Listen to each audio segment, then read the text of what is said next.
যে ছেলেটা আমাদের ছেড়ে চলে গেছে আমাদের চোখ খুলে দিয়ে গেছে। যারা রাহুল এরকম যাদের ঘটনা তাদের সঙ্গে এই মুহূর্তে ডিসিশন অলরেডি টেকিং, কাজ করা আমাদের পক্ষে সম্ভব নয়।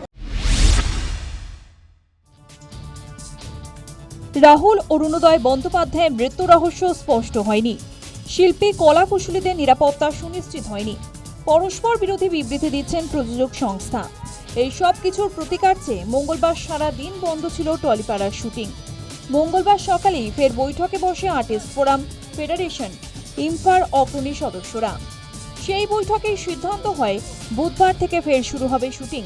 তবে ম্যাজিক মোমেন্টস অথবা তার সঙ্গে যুক্ত অন্য কোনো সংস্থা বা ব্যক্তির শুটিংয়ে অংশ নেবে না শিল্পী কলাকুশলীরা।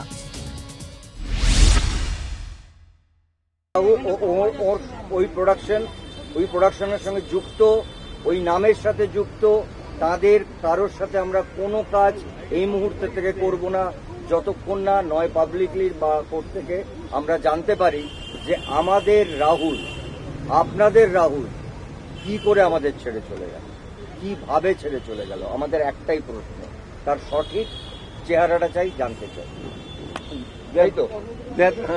আর কর্মবিরোধী নেই, কাল থেকে আমরা কাজ শুরু করছি।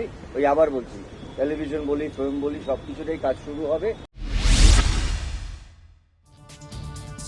গত এক বছরেরও বেশি সময় ধরে শিল্পী এবং কলাকুশলীদের একাংশের মধ্যে সংঘাত চলছে।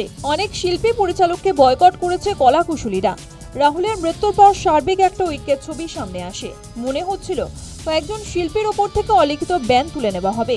দেবের কথায় সেরকম ইঙ্গিত মেলে। আর আমরা আর্টিস্ট ফোরাম বা ফেডারেশন নই, আমরা একটা ইন্ডাস্ট্রি, একটা ছাদ। এবারে অনেকগুলো আর্টিস্ট ব্যান হয়ে পড়ে আছে এবং অনেকগুলো ডিরেক্টর তারা ব্যান হয়ে আছে।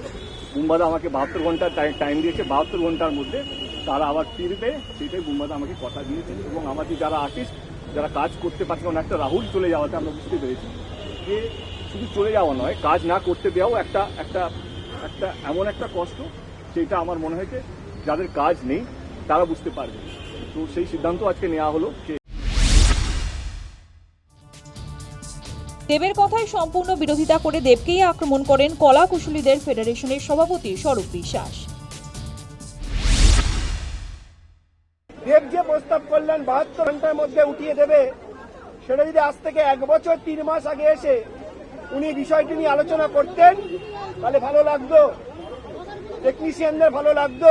আমাদের কাজের অধিকার কেড়ে নেওয়ার জন্য যে যে হাইকোর্টের কাছে প্লিগুলো হয়েছিল সেগুলো তাহলে আর হতো না। তাই বলাটা অনেক সহজ, শুধু কাজটা করে দেখানো এবং কলাকুশলীদের পাশে থাকা অনেক বেশি জরুরি। তাহলে ছবিটা কি দাঁড়ালো? রাহুলের মৃত্যুর পর এক হলো টলি ইন্ডাস্ট্রি, কিন্তু কিছু শিল্পীর উপর নিষেধাজ্ঞা উঠল না। শুটিং করতে না পারা মানে শিল্পীর রুজি রোজগার বন্ধ হয়ে যাওয়া, চলতি কথায় ভাতে মারা। সেই পথ তাহলে খোলাই রইল স্বরূপ বিশ্বাসের সামনে। News time.